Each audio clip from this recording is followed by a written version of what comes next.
wonderful listeners. Sandy here. As you know, Shannon and I are taking the next several weeks off to do some self-care and to also create an exciting new podcast season for you all that will have great new episodes and also some surprises. In the meantime, we're sharing several of our favorite episodes with you so you can revisit and be reminded of some important topics that might be impacting your life. Today's episode is one of my favorites because it's what our podcast and hopefully your life is really all about. When you claim your personal power, it means you decide how you want to live your life and who you want to live it with. When you're able to do this, then you are able to create the life that is perfect for you.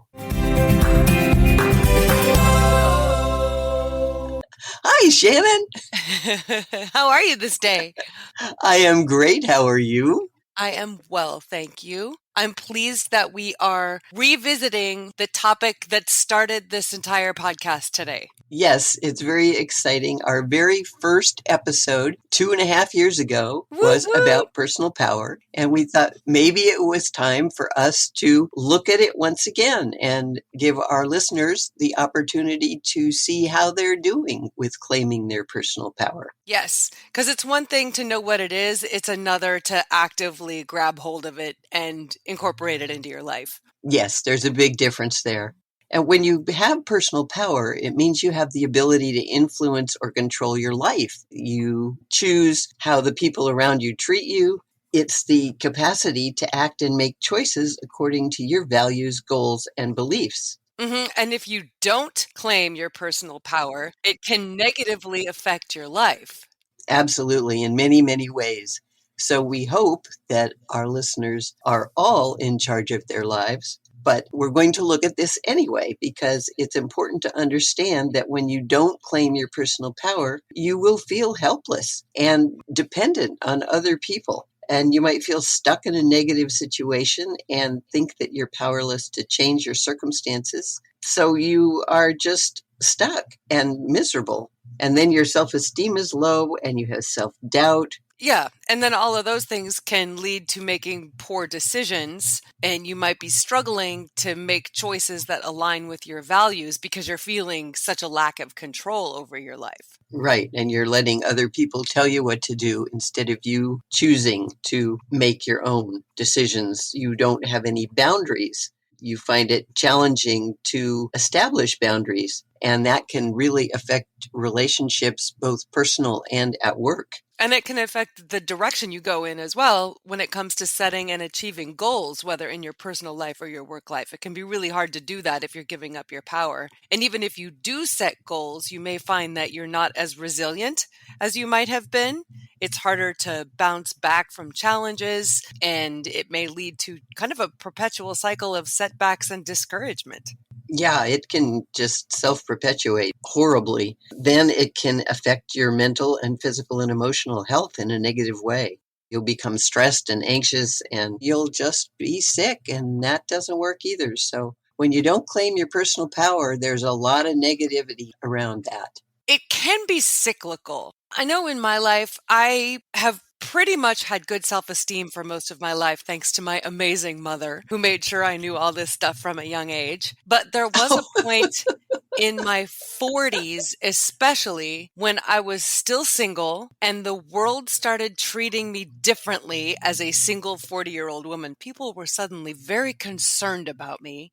I felt like I dated everybody in this town already who was available. And I started making some really bad choices out of this kind of, it was a sense of desperation, but it also really was just like a reaction to the feedback I was getting from people like my dentist, who made really inappropriate comments about me being single. And because of that, Wow. I started feeling really out of control. I felt like I was flailing. I was giving away my personal power. I wasn't Oh. saying, hey, you know what? If I'm just going to be single my whole life, then awesome. I'm going to make this the best single life possible. Instead, I was trying really hard to make something happen that obviously wasn't going well. it took a long time to kind of regain my footing. Wow, thank you for sharing that. That sounds like it was a difficult time. And it's wonderful that you were able to realize what was going on and get a grip on that and turn it around. Hmm. When you claim your personal power, you're much more likely to have a strong sense of self confidence and self awareness and autonomy. Hmm. Then you can move ahead and live the life you want to live. After that, it doesn't really matter what the other people think. It's not Right. about them. It's about you saying, hey, this is me. And you have increased self confidence. You believe in your abilities and are more likely to take on challenges with a positive attitude and ignore the other people. Hmm. And make better decisions. I was making decisions that didn't necessarily align with my values or my goals, just out of this weird desire to not be a freak. It felt like I was just a freak of nature in town. And I was just feeling like I needed to be part of a couple for people to treat me okay. That's not how I live my life. No, not at all. So I just felt really out of control. And it also made it really hard to communicate. Yeah. Because I wasn't clear about what was going on with me, and so it was really hard to communicate effectively with anybody. You guys, friends, people I was dating, you know? Right.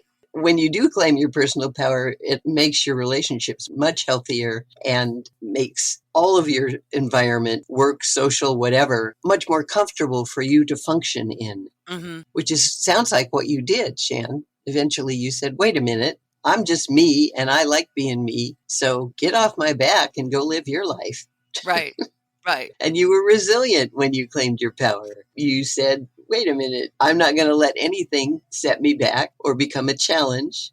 I'm in charge. Yes. I think we've all been in those positions where we're already feeling down about something and then something else happens and it's really damaging. It can make you just feel like, oh man, I'm not good at anything. Whereas if you have good self Yeah, esteem and you're claiming your personal power, it's much easier to go, you know what, today's a pretty crappy day, but ultimately I know I'm capable and can figure things out. So I'm just going to get over this and move on. But that's a conscious choice. and tomorrow will be a great day. Right.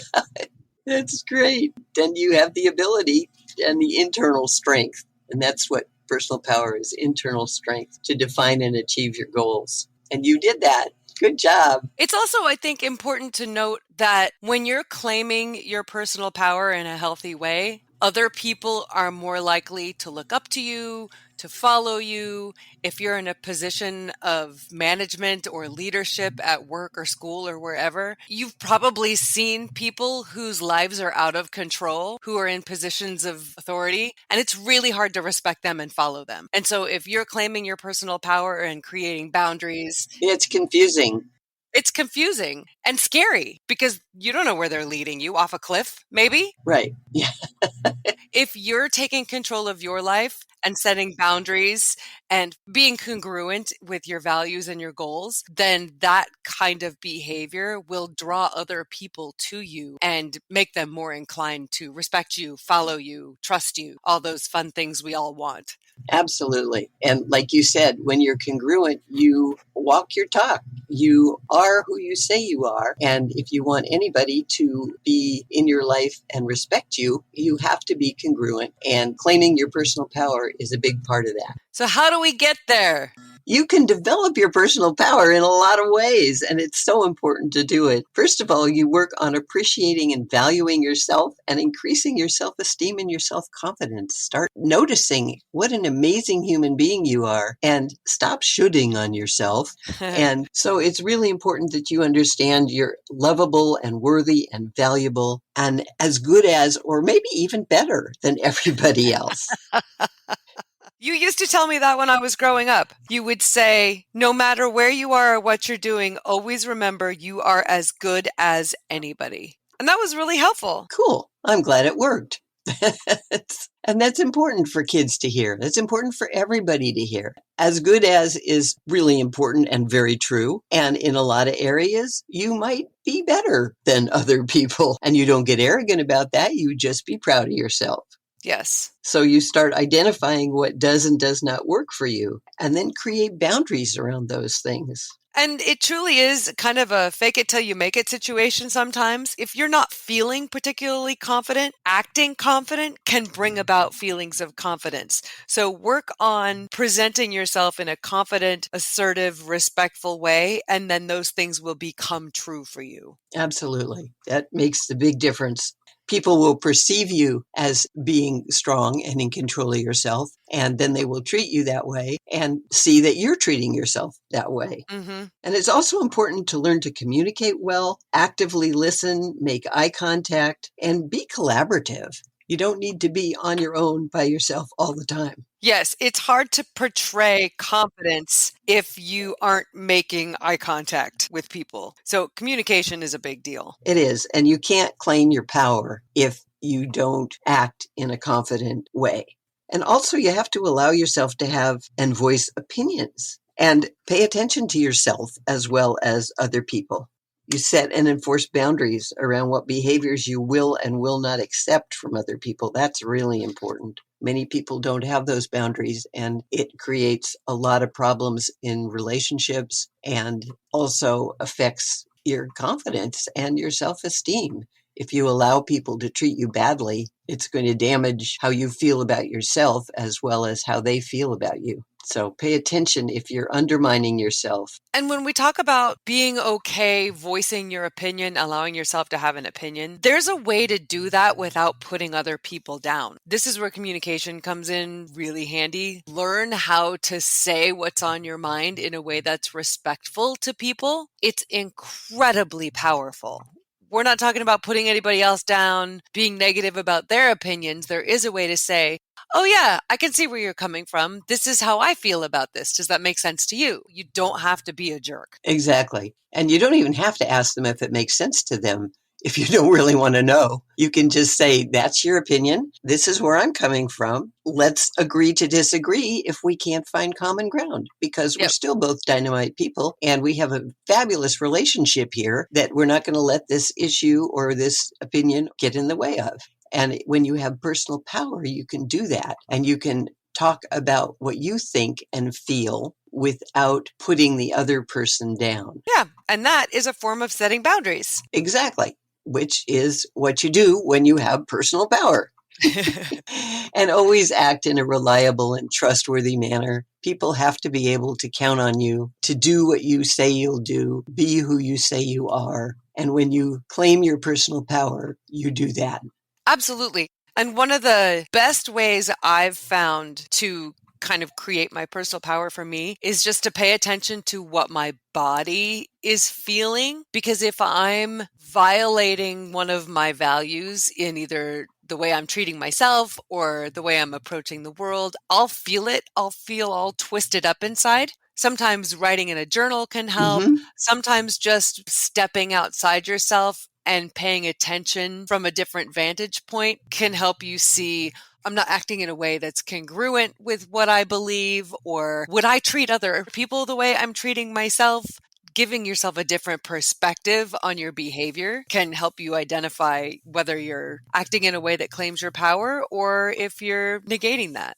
Yeah, giving away your power. Hmm. That's very true. You have to pay attention to who you are Yep. and observe non judgmentally. Don't judge yourself. Just say, oh, look, I'm doing this. Do I want to do this? Maybe I do. Maybe I'd like to do it differently. How Yeah. can I do that? And then create a plan to do that. But don't be hard on yourself. Don't do the, oh, I'm such a bad person. And nah, just look objectively at how you're behaving. And if you're giving away your power, if you're not setting boundaries, if you're letting other people walk on you or control you and you don't like it, learn to say, no, that does not work for me. As I've said, that's one of my very favorite phrases, to say, I'm sorry, that does not work for me. I will not do that. How about if we do this? And you come up with an alternative. Because nobody can argue with that. But that is claiming your power. They can't. You don't tell them why it doesn't work for you, because then you've just given them something to argue about. But they can't argue if you just say, I'm sorry, that doesn't work for me. And the really cool thing about this is Okay. you can see it happen in real time. The second you set a boundary and enforce your boundary respectfully, people will start to respect you. I've seen this on social media several times in different forms, but essentially it says the only people who have problems with you setting boundaries are the people who benefit from you not having any. Oh, that's beautiful. And that's so perfect. And it's right. When you set boundaries, people may not appreciate it. They may not like it, and they may push against it. And you can calmly say, no, this is where I'm going. This is what I'm doing. And I'm sorry if you don't like it, but that's what's happening. Mm-hmm. Claim your power always. And that is how you know when the right people enter your life, people who respect that. Yes. The people who argue with it, it's time maybe to let them go. The people who like you just the way you are, being strong and powerful and confident and in control of your life, those are the people you want to keep. Yeah. Claim your personal power, please. Would you like to wrap us up? Of course. You have personal power when you have the ability to influence and control your life circumstances and set boundaries around how you will and will not allow others to treat you. When you don't claim your personal power, there can be many negative consequences, including making poor choices, putting up with destructive relationships, and harming your mental, physical, and emotional health. When you do claim your personal power, you have the ability to control your life and make it be what you want it to be. Surround yourself with the people who support you and make you happy. When you have personal power, you will also be more resilient, bounce back when things don't work out, and be mentally and physically healthy. There are many ways to develop your personal power, including appreciating yourself and increasing your self-esteem, exercising your right to have a voice and an opinion, and setting boundaries around yourself and what behaviors you will and will not accept from others. When you do this, other people will treat you with respect and you will be able to create the life of your dreams. So the bottom line is being able to claim your personal power is crucial for leading a fulfilling and meaningful life, since it empowers you to take control of your destiny and make choices that align with who you are. That's beautiful. Thank you, Mama. And thank you, Shannon, and thank you to our listeners. I hope you are all out there living the life that you want to live and claiming your power to make that happen. And thank you so much for listening and doing this podcast adventure with us. And keep sending us your comments, please, because we love to hear your stories. We love to hear how your experience with claiming your personal power is playing out and how it's positively affected your life. And we also love it when you suggest topics for us. And quite a few of our best episodes have come from you guys. So please continue to send us those ideas. And you can also review our podcast if you wouldn't mind. It really helps us, actually, and it helps us in the direction that we're going. You can do that wherever you stream, or you can visit yourpersonalpowerpod.com, click contact, and just drop us an email to talk to us directly. And if you want to learn about how coaching can change your life, you can talk to Sandy by emailing her at sandy@insidejobscoach.com. We, as always, look forward to hearing from you. And until next time, find your power and change your life.